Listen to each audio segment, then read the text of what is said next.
Hi, it's Steve, the host of the Tabletop Inventing Podcast. This is normally the point where our podcast theme comes in with the resonant voice of my good friend Willie Jones. He's a hero of a high school teacher. This episode is the fourth in the series of 6 episodes, 2 every week, in the month of December. We're bringing back 6 of the most profound and powerful podcasts from our first year. Here's a taste of what you'll hear today. My original plan was to chase after Yves Rossi, his jet wing. I've been fascinated by what he's been doing since 2003, or when he put out his first video. I said that is something I'd like to pursue. Being a skydiver, it made sense. So it was about 2008 when I finally had some money to be able to throw at the project. And so we built this wing, and I got these jet engines, and there were so many things I had to design on the jet wing. I had to design the wing, then I had to design the parachute system, the harness. I had to figure out how to use these jet engines. They're fairly complicated, and they're frightening. They're so big and powerful that, my biggest fear was putting these things on next to me, jumping out of an airplane and having these gigantic bombs. They have that kind of energy. They really do. So it was in the process of building the wing, I said, and I was losing sleep. I was losing a lot of sleep about the idea of running these engines next to me for the first time. And I said, I've got to go out. I've got to build something that allows me to run these on my body, close to my body, something. So I just went ahead and started designing a backpack. What? A backpack with jet engines? That's crazy. How did a guy who was not a thrill seeker get to the point of turning himself into a human rocket? Tune in today to learn about risk and courage from a non-thrill seeker. Do you dream of a classroom where learning is natural? Can we inspire students to lifelong learning? What exactly is the purpose of an education? Inspiring students to be curious, independent, creative, innovative, deep thinking, confident, proactive, collaborative, determined, educated. Rise to the challenge of changing the world. This is teaching. This is learning. This is who we are. Welcome to the Tabletop Inventing Podcast. How does someone who hates the idea of skydiving end up in a career as an aerial stuntman? And what exactly do you have to do to lose your pilot's license 3 times? What is the value of risk? In the arena of life, is it actually more dangerous to play it safe? Tune in today to hear the answers to these and other questions. Our guest today is Troy Hartman, the man with a jetpack. Troy has an amazing story, and it's peppered with little choices that involved risks.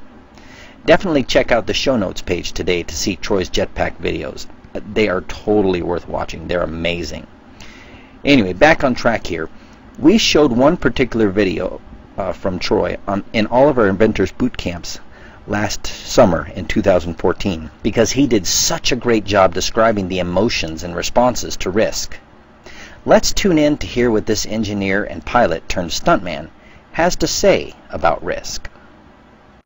So our guest today is Troy Hartman, and I first learned about Troy from a YouTube video that I saw that just almost made me levitate. It was an awesome video, and we'll link up to that in the show notes.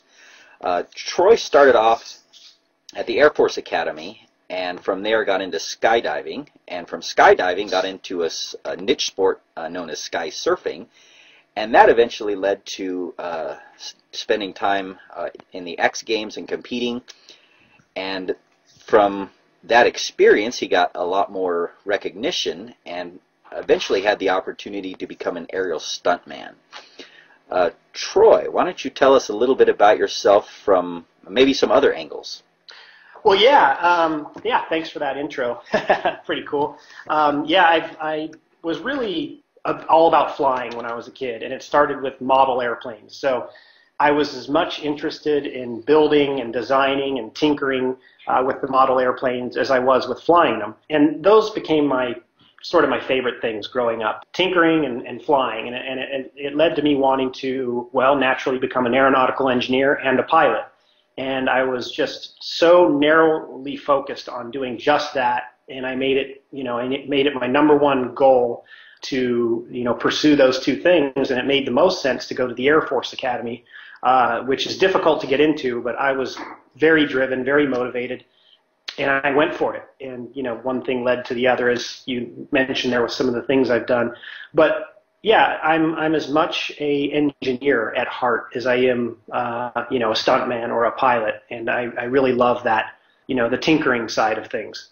So I remember having some of those model airplanes, and I didn't go into flying, etc. I actually went off into the science and engineering side, but I remember the little airplanes, the balsa wood airplanes with the wind-up rubber bands. Did you ever have one of those? Oh, sure. That would have been the first one I had. Yeah, those were great.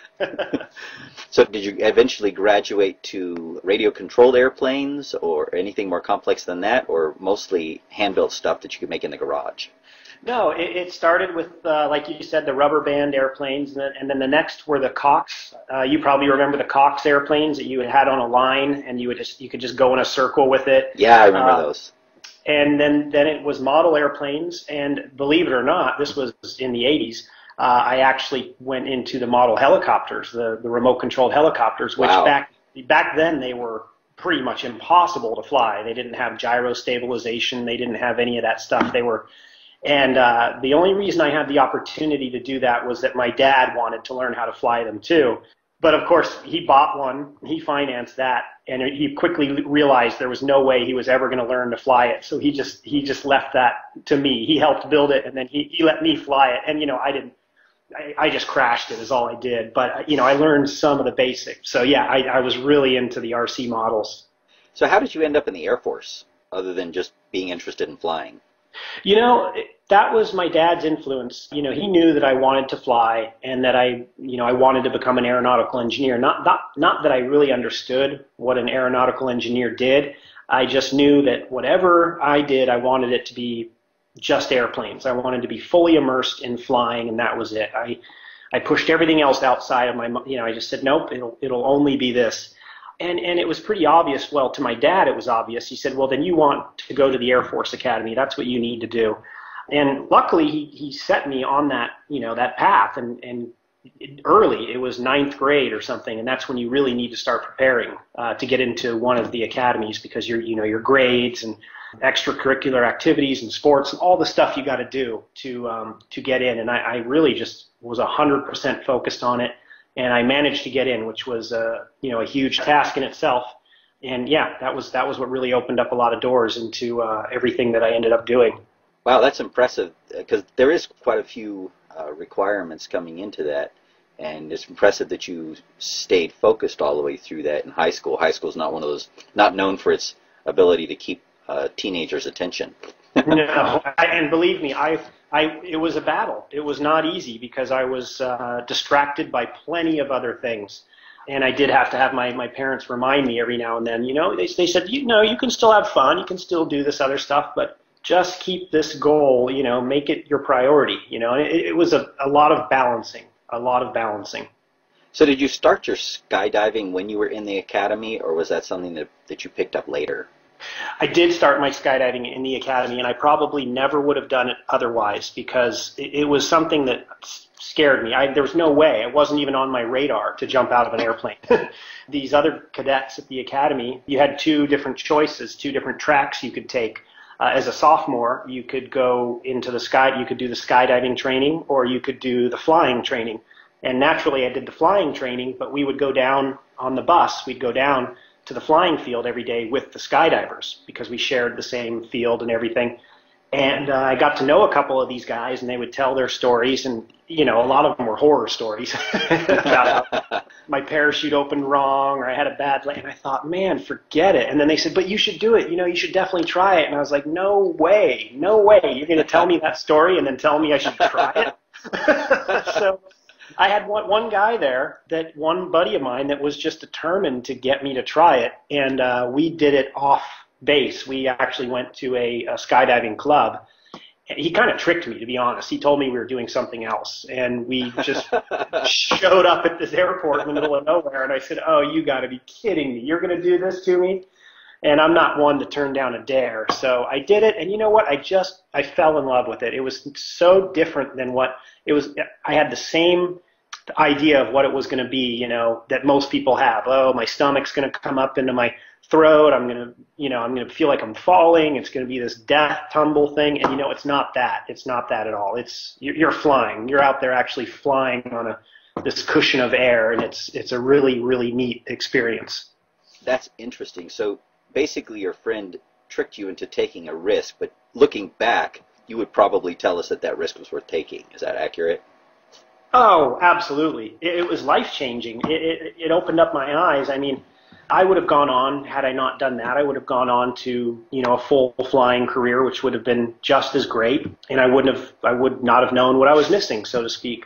But, I was a natural with skydiving. I just picked it up really quickly, and it was something that I was meant to do. Now that I, look back on what I did with the sport, truly I was meant to do it. And so, yes, I'm very thankful that he tricked me. Well, I know that our listeners are going to ask us this question. So I'll just go ahead and ask, because in the video, I know they're going to watch the video because we said the video is amazing. And in the video, you talk about crashing an airplane. Can you tell us a little bit about how that worked out? Oh boy, well, it didn't work out real well. But actually, looking back, in a lot of ways, it worked out exactly how it was supposed to. I was young to be flying airplanes, 19, and I started flying airplanes, when I was 13. My dad was a private pilot, and we flew everywhere, and he would let me take the controls. So, at 19 years old, you can't be expected to have the best judgment. And, to be handed over this airplane that I could check out at any time I wanted and go out and do things, of course I was going to get myself, I was going to start being a little mischievous. I mean, that was at least my nature. And, I pushed it. I was all about flying low. I was all about, I was doing this flying under power lines and flying under bridges and, buzzing cars on the highway and scaring cattle and all this other nonsense. And it caught up to me. I got too low flying through a rancher's field or something, and there was all this stuff out there. We're buzzing all this stuff, and I hit something. Luckily we didn't crash right there, but it took one of the wheels off of the airplane, and I had to do a crash landing basically with the airplane, and we survived, which we're so fortunate. It was one of those things I look back and say, wow, we were just handed another chance in life. And of course it was devastating for me to get thrown out of the academy, but it opened up other doors. I said, well, now I'm going to fully pursue the skydiving, because my pilot career was kind of, I felt like it had just sort of ended right there, because it's such a bad strike on my record. So I went after the skydiving, and it turned out for the better. I mean, it was sort of, you realize looking back at these things that happen to you in life, you say, wow, that was really meant to be. Interesting. So have you managed to keep up pilot's license over the years, or did you let that go when you went toward the skydiving? No, I've kept my licenses up. I've continued to add ratings and all that. Of course, I've had my license taken away 3 times, and that. I'm not sure we should ask you why. Well, the one was the incident. I had my license taken away for the incident at the academy, and then I had it taken away again when I a stunt for Discovery. We did this show. Stunt Junkies was the name of the show, and I performed the stunt, the airplane to airplane transfer. You've probably seen my video where I do it. I jump from one airplane and skydive down to another one, but we did it again. This time I was flying the airplane, and we put this drogue on the back of the plane to allow it to dive straight down. And it's a pretty radical maneuver to put an airplane into a straight down dive so that it can fall at the same speed as a skydiver. Anyway, we did the stunt successfully, but somebody from the FAA was watching, and I had my name right there. I wasn't hiding anything in the TV program, and they came after me, and yeah, they got me on that one. So, I think every pilot who's really active and they tend to try to push the envelope a little bit with flying, I think they've all had a couple of dings on their record. It seems like that guys who have been flying for a long time, they all have some similar stories. Interesting. Well, so tell us what sky surfing is, because you said that earlier, and I got a picture in my head, but I'm not sure that the picture is accurate, and I'll confess that I've seen quite a few different things in the X Games, but I'm just not sure I've seen sky surfing. Yeah, it's interesting. If we were having this conversation 15 years ago, anybody would have said, oh, yeah, sky surfing, because it actually was this mainstream, as far as the event, the being on television and in commercials and stuff like that. Everybody knew what it was because it was on TV constantly, and the sport just kind of, it just fizzled out. There wasn't enough interest, and it was a weather-dependent sport for ESPN, and they had the hardest time, scheduling out our competitions around weather and all that. So, but it was something that, in its basic form, you put on a snowboard, jump out of the airplane, and you use the force of the air, which is a lot of force. You're falling at 100+ miles per hour, and if you think about it, if you're driving down the freeway and you put your hand out the car, say you're doing 75 and you put your hand out the car, out the window of your car, there's a lot of force on your hand. You feel that. Now imagine sticking a snowboard out that window and doing 100 miles per hour. That is what you're contending with sky surfing. So, but there's so much energy that you get from that force that you can do all these tricks. You can do, these helicopters and spins and flips, and you have a cameraman that goes out with you, and it's a 50-second routine. You have 50 seconds to do as much as you can, and it's an artistic sort of show that you put on for judges. And that's what it is in essence. Interesting. So basically, the snowboard is a great big lever for doing cool tricks. Yeah. And I mean, when you're learning, it's just something that's trying to kill you. This board. It wants to spin you so fast, and it wants to take you out of control. But once you harness that, potential energy that you have with the board, then you can start doing some amazing things with it. Yeah, but it's just a big rudder that you have out there to do these things. Do you still do that for fun? No. No. I haven't put a board on my feet and jumped out of a plane in at least 10 years. It's too taxing. It's too demanding. I might never do it again, to be honest. So it really does take a lot of physical stamina. I hadn't thought about how much effort it takes. Yeah, it really does. It's just putting the board on in the airplane can use up all of your energy, because you have to imagine this airplane is climbing, and so it's at this angle, and you're trying to put this board on. You're standing up, and you have to do all this cinching down and hooking things up, and it's just exhausting. It's really an exhausting thing. By the time you're ready to go out of the plane, you're already sort of breathing heavily, and because you're at 12,000 feet, 10 to 12,000 feet, where you don't have the oxygen. Yeah, it's very demanding. So it's a young guy sport for sure. I guess I'd never thought about the fact that you're at 12,000 feet. Or what is the ceiling for skydiving? I'm not even sure I know. Well, I think I would say that the ceiling. Well, this guy that just jumped from 140,000 feet. Yeah, I'm not sure that counts. I'm talking for real normal people without an oxygen mask kind of stuff. Okay. Typically 14,000 feet without oxygen, and then with oxygen, jumpers will go up. They'll do these special jumps where they have to do some training, but they'll go up as high as 35,000 feet. Which is a very specialized thing. You have to wear the proper equipment and all that. But 14,000 feet is your typical ceiling for just general sport jumping. Wow, that really would tax you if you're not used to that kind of exertion on a regular basis at 14,000 feet. Interesting. Yeah. So what kinds of stunts have you done throughout your career as an aerial stuntman? I've done a lot of stunts. I mean, they run the whole gamut from, jumping off of a truck that's, going down a bridge and, base jumping off of this moving truck to, lighting my parachute on fire, jumping plane to plane, the plane to plane transfer, or Landing on a train, that was a really interesting one. Landing a parachute on the back of a moving train. Wow. Yeah. So, boy, we did a lot. I got pushed out of the back of a tailgate aircraft, sitting in a Suzuki Samurai, completely enclosed in this car in free fall, and had to make my way out. Base jumping, a lot of base jumping stuff. I jumped out of a window, through a window of a high-rise building on the 44th floor. Jumped out this window. It was candy glass. It was that stunt glass, but it was pretty dramatic, to throw myself through a window with a parachute. Wow. So, yeah. So my wife doesn't want me to ask you this question, but I'm just dying to ask you this question. Do you know anyone who's done this the stunt where they throw the parachute out the window or out the plane and chase it?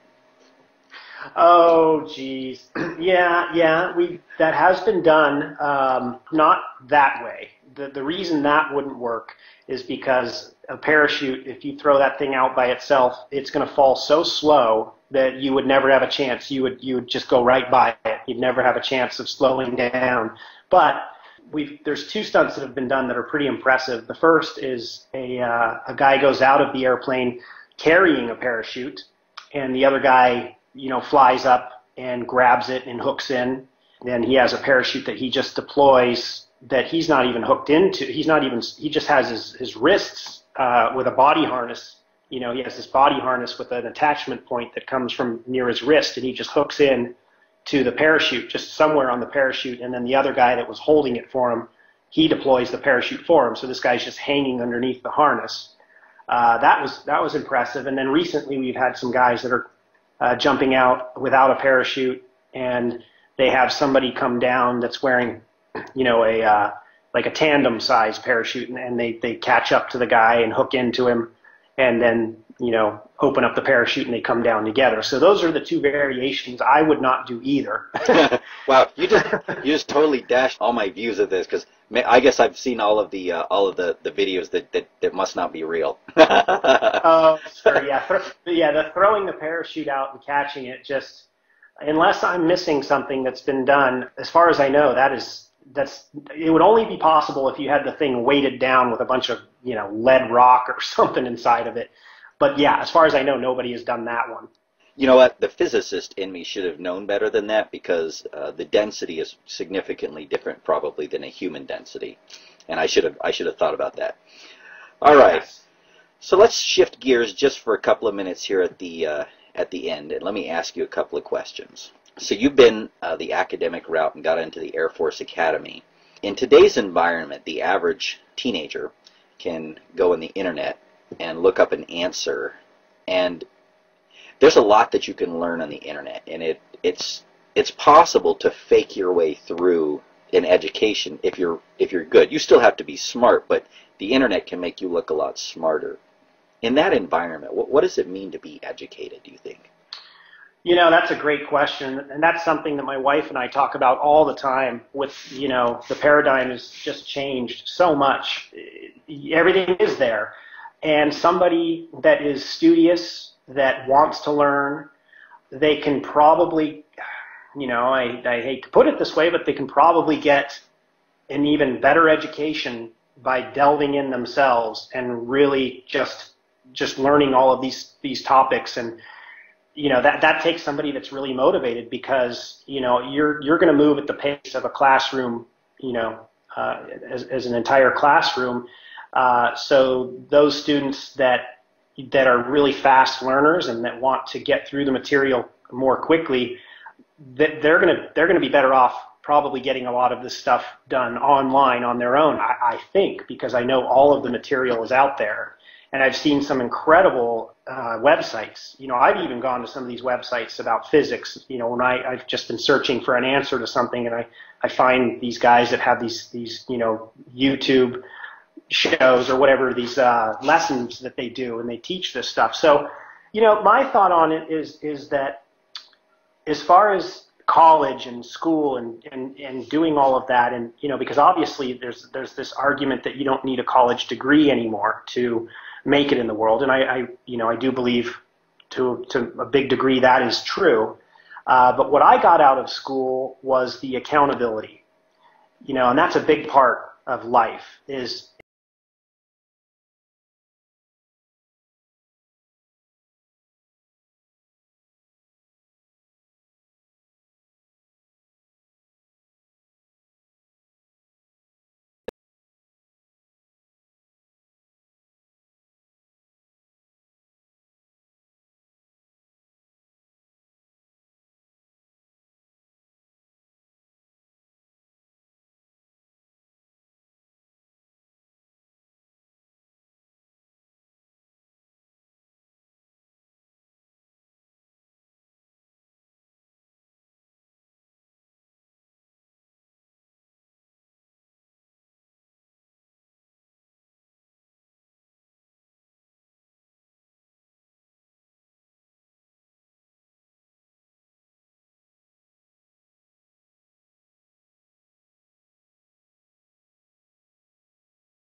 plan was to chase after Yves Rossi, his jet wing.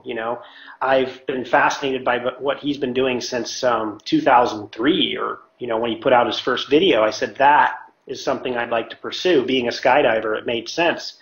So it was about 2008 when I finally had some money to be able to throw at the project. And so we built this wing, and I got these jet engines, and there were so many things I had to design on the jet wing. I had to design the wing, then I had to just design the parachute system, the harness. I had to figure out how to use these jet engines. They're fairly complicated, and they're frightening. They're so big and powerful that, my biggest fear was putting these things on next to me, jumping out of an airplane and having these gigantic bombs. They have that kind of energy. They really do. So it was in the process of building the wing, I said, and I was losing sleep. I was losing a lot of sleep about the idea of running these engines next to me for the first time. And I said, I've got to go out. I've got to build something that allows me to run these on my body, close to my body, something. So I just went ahead and started designing a backpack. And my sole purpose was to build something that I could strap on real tight so that it would stay stable on me and have some protection between myself and the jet engines for heat and for the event that one of them were to blow up or fall apart or what. I don't know what they do. I don't even know how common that is, but I said, if this thing explodes, I want to have some protection. So I built this thing with those design aspects there. And once I had the thing built, the next thing that came to mind during that process was, I also have to make sure I can get these things to start and operate at high altitude, because that's something I know that he was having a lot of troubles with. He'd go up, he could only go up to 8,000 feet or something, because anything higher in the airplane, when he went to start the engines, they wouldn't start. So I had this idea. It was winter, and I said, I'm going to drive up to Mammoth. I'm from Mammoth, and my parents have a house up there. I said, I'm going to go up to Mammoth with this thing that I just built. And I actually did test it at sea level. The first thing I did was I did put it on my back and start it up, that was a big deal. I mean, that was huge. I was so scared. I had 2 fire extinguishers. Anyway, it worked. It started on my back. It didn't kill me. I shut them down, and the whole thing worked. I did that 1 or 2 times, and then I said, I've got to take this up to high altitude and do that again, and make sure that they're still going to work at high altitude. Did the test up there, and then I thought, wow, I'm up here in the snow. I'm a skier. I've been skiing my whole life. Yeah, you see where this is going. Right? And it was the easiest thing to do, to just add a pair of skis, because I had already built the thing. I was in Mammoth. There was snow, and I just said, I'm going to do this. And I told my dad. He was so unhappy about the idea. He said, no. He said, you need to rethink this. And I said, no. I said, I've tested it. It works. I can give it throttle, and I can still stay in control of it. It's not burning me. I said, let's do this. And I had a GoPro and some other cameras, and I talked my dad into going out there with me, and it was really cool. It was the first big, just starting the thing on my back was big, but now I was using it on skis, and it actually had so much power. I could not believe immediately how much speed I was picking up. It was the coolest thing. I mean, I couldn't believe it. I was like, I was thinking, I'm in the future. First pass going down this, snowy road, I was thinking to myself, wow, I am in the future. I am creating the future right now, because no one else has done this. And it was just an amazing feeling. It was so cool. But like I touched on in the jetpack video, just before you do these things, you're really questioning it too. You're thinking, God, am I about to just make the news? Am I about to be for the wrong reasons? Exactly. So you're really questioning if what you're doing, and it is, you're nervous, and you're a little sick to your stomach, and you start thinking, I'm just a fool. I'm out here, because most of the time when you're testing something new, it doesn't go smoothly. The back of my car, I've got tools, and I've got fuel line snipped and replacing all this. I've got just junk everywhere, because it's like so, garage invention, and you're looking at this mess saying, this doesn't look professional at all. How is it going to work? If I've got this mess, how, but and it does, when you eventually you can make it work. I made it work. And, the next thing after that was, wow, let's figure out a way I can fly with this. And And so it's been just this. I'm kind of letting it lead me. I'm just seeing what the next idea is, and I've refined the jetpack. I've done some more work to it. I've made it a lot more slick, a lot more integrated, and I'm not exactly sure what the next step is, other than I've just been improving it, and I think it'll come to me at some point. I think it'll come to me, and I'll go for the next iteration. Interesting. So I just have to say that while as you're saying all of this, my wheels just turn. I just can't turn it off, and I'm a little bit of a thrill seeker myself. Not had as much experience at it as you have, but I'm still a little bit of a thrill seeker, and all of that sounds like a lot of fun to me. Oh, it is. It's really neat. I mean, discovering new things. It's one thing to see, something else that's been done, even if it's only been done once, and you're the second person to do it. That's still, to be a pioneer is really, really cool. But this is the first time I've done something that was uniquely my own. No one else has done it. That is a really neat feeling. And like I said, I'd never really experienced it before, and I'm really enjoying it. Wow, I don't think we could end better than that. So I think we're just going to stop right there. And awesome. I'm going to ask you to stay on for just a minute after we wrap everything up. But Troy, thank you so much for taking time to talk to our audience. As I said before, you are famous because that video is one of those videos that we use to help our teenagers in our maker classes understand the range of emotion and the high that you can get from doing something that's uniquely your own and that you can be really proud of. And just watching you in that video, you can see it, you can feel it, it's tangible, you can almost taste it. It's amazing. That's great. I love to hear that. I love to hear that it does inspire people, because more than anything, I just wanted people to be able to see what I'm feeling and understand what I'm feeling, and it sounds like you sure do with it. So that's great. Thank you, Troy. We will certainly be in touch, and thank you again for taking a few minutes to talk to our audience. We'll certainly hook up your page in the show notes. Is there any way you'd like our audience to get in touch with you in particular? Any particular channels that are the best? Oh, emails are great. I respond to every email. So if somebody wants to just go straight through my website, click on my email, that always works great for me. Thank you, Troy. I appreciate you taking a few minutes, and this has been a lot of fun. Yeah, thank you. Yeah, it's been great. And now today's great inventor secret: taking calculated risks. A ship in harbor is safe, but that is not what ships are for. This quote by John A. Shedd, a writer from the 1920s, encapsulates something we already know. Risks are all around us, and they usually stand between us and a rich life. Love is a risk. Starting a business is a risk. Trusting someone else is always a risk. In fact, most new experiences involve risk. Yet risk is something many of us avoid. We like the safe road. We normally get up at the same time, stumble out of bed, stub our toe on the toys left in the hall, start up the coffee maker, pour a glass, and resolutely head into the same day we had yesterday, only with a new number on the calendar. This approach to life is safe. We know what comes next. We never have to worry about the unknown or fearsome opportunities.